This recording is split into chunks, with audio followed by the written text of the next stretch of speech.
morning, squad. Happy Monday. Welcome back to MadMizzy Sports Morning Show, the #1 spot for everything sports talk, sports news, sports debate in the morning. We got a beautiful rundown this Monday. We got to go back to Sunday and another upset Sunday. Bucks went down. Packers went down. Chargers got beat on. Which team had the worst loss yesterday, and which team can we stick a fork in them because they done? Then we got to touch on basketball. Let's go back to the weekend of basketball, what stood out to me, and what's my most intriguing matchup tonight in the NBA. We got to touch on Phillies versus Astros World Series. Who do I got taking it all home with two teams? Well, I'm a Mets fan, so I don't really root for the Phillies, but I'm from Philly, and I wouldn't mind another parade. Let me get into it later, you dig what I'm saying? But to end it off, we're going to end it off with Monday Night Football. Bears at Patriots. My big takeaway, the big key matchup, and my prediction for that game. Let's get right into it, squizard.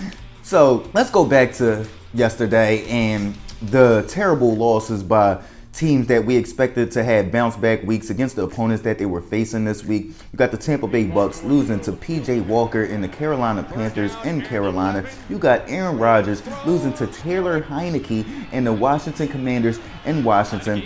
I'm going to focus on those two. For me, the Chargers getting beat on by the Seahawks was just an indication that the Chargers haven't changed. The Los Angeles Chargers are the same Los Angeles Chargers that they've been for the past 2 decades. They are super talented, but once the pressure is on them, the pressure is mounted, they will disappoint. For them to lose like that to the Seahawks, you know what I'm saying? When they came back, I'm like, all right, they about to make it a game. Then I come back third, fourth quarter, they getting beat on again.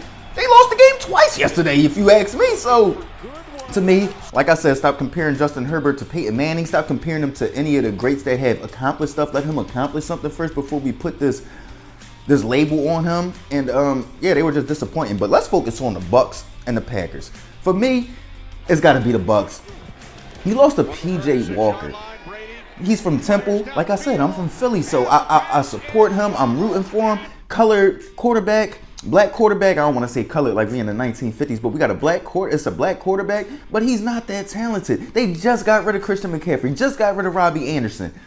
DJ Moore was still out there balling though, so I mean, good thing they didn't sell him away. But I don't even know who they have defensively. So for Tom Brady to go 32 for 49, 290 yards, no tubbies, you did have Mike Evans drop that deep pass that was a walk-in touchdown, but other than that, man, he looks older. People saying that he doesn't look old are just not watching the game. He definitely looks a bit slower.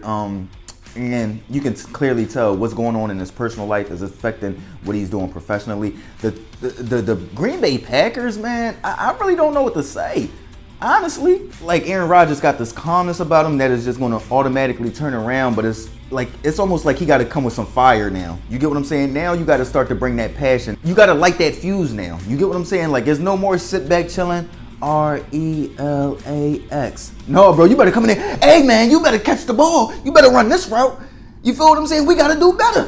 We got to do better. He got to snap because he is also not playing his best ball so far this year. But he has to come out there. He has to lump himself in with them and just give some passion because the Packers just overall look like they are a void of energy and passion right now. So that's what the quarterback is there for, to infuse that passion and that energy into the team. And I think that's what Aaron Rodgers needs to do for the Green Bay Packers to have a chance of reviving this season. Any chance of reviving this season. Let's go back to basketball, though. And can I just say this? Welcome back. Welcome back. Welcome back. It's game time. Yes, sir. 41 Friday night against the Phoenix Suns, the #1 seed in the Western Conference last year. Then to back it up with 41 against the Los Angeles Lakers yesterday afternoon with 2 clutch threes in Dame time to stamp his legacy. Well, not his legacy, but to stamp his imprint on the game. Welcome back, Damian Lilliard, bruh. Ja snapped out, I think that was Friday night as well. But listen, I got to give flowers where flowers is due. And to have 82 points over the weekend off of 27 for 50 shooting, better than 50% shooting from the field. And like I said, being clutch, hitting clutch shots, 2 Dame time clutch shots in the Sun, 1 in each game. In the Suns game, then 1 in the Lakers game. Welcome back, Damian Lillard. Welcome back. And I would just, man, I don't see him being moved no time soon. And honestly, I don't know if another superstar come there, but I just can't see Dame ending his career not coupling with another superstar, bruh. I just can't see it, man. So I don't know what's going to happen, but I got to see Dame with another top 5 player in the league. Put him with Giannis or something. Oh my goodness, man. Damn. Why the Lakers ain't trade for Dame? Portland, man, do right by Dame, dog. Send him send him somewhere he got a chance to put that skill on a big stage. But yeah, Dame is back. And what's my most intriguing matchup for tonight in the NBA? I'm looking at this Nets-Grizzlies matchup simply because I want to see how the Nets are going to come out there against tougher competition. How are they going to look against the West? Okay, they might be able to get past Pascal Siakam and Fred VanVleet. How are they going to do against that tougher Western Conference? Are they true competitors and contenders for the NBA Finals this year? And they have to come out and prove it. Now, am I dumb enough to say that all of their eggs for the season are in a basket for the first week of the season and they got to get some good wins in? No, but I do think that the Brooklyn Nets team is a little bit different when you think about their offseason and Kyrie wanting an extension, then not getting an extension, but then taking his player extension.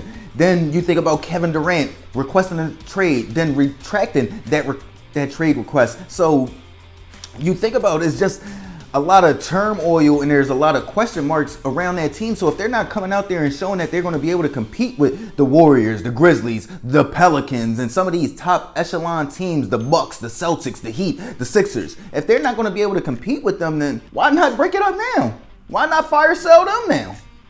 What are we doing all this for? To fill seats? Hey, man, I'm looking for this game to see if they'll be able to handle Ja Morant, because to me, like I said, their paint defense has just been absolutely terrible the first few games. So it'll be interesting to see how that goes and see how Kevin Durant and Kyrie Irving specifically, as those two superstars, take this game on, seeing as such a tough challenger.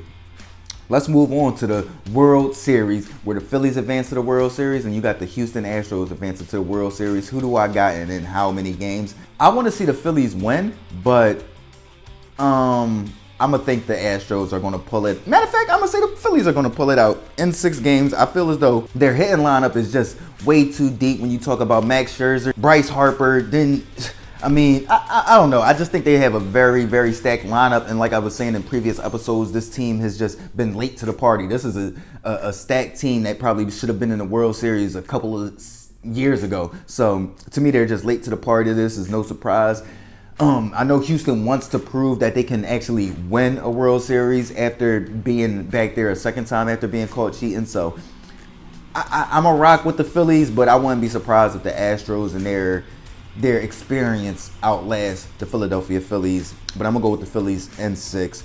Let's move on to tonight. Bears at Patriots. What's the key matchup? For me, what I'm looking for in this matchup is, can the Bears get any productivity from the outside? When national analysts all across TV were saying that the Bears probably have the worst receiving core in the NFL, their best receiver is probably a third option on a good team, I was just like, that might be extreme. Then I'm looking at them, I forget what game that was, but it was that Thursday night game, and they definitely don't have no outside presence. And so I'll be looking to see if they can get something from their outside receivers, from St. Brown. I don't know. It's not the one in Detroit, clearly, but the brother St. Brown, hopefully they can get something from him. But their top target so far has been Dante Pettis. I remember he was with the Niners like 2-3 years ago, and he was our like 3rd or 4th receiver then.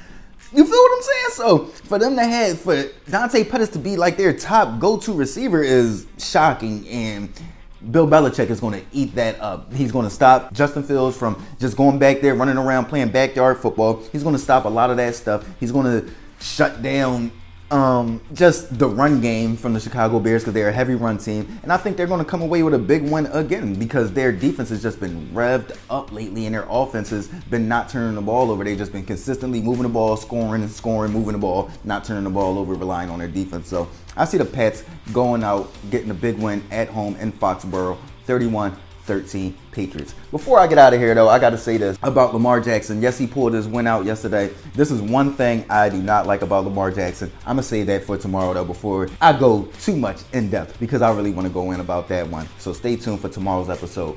What's my issue with Lamar Jackson? Y'all know what it is though. MadMizzy Sports Morning Show, episode 39. Happy Monday. Have a productive week this week. Like, comment, share, subscribe, listen, alert. MizzyWorld Entertainment. Gang.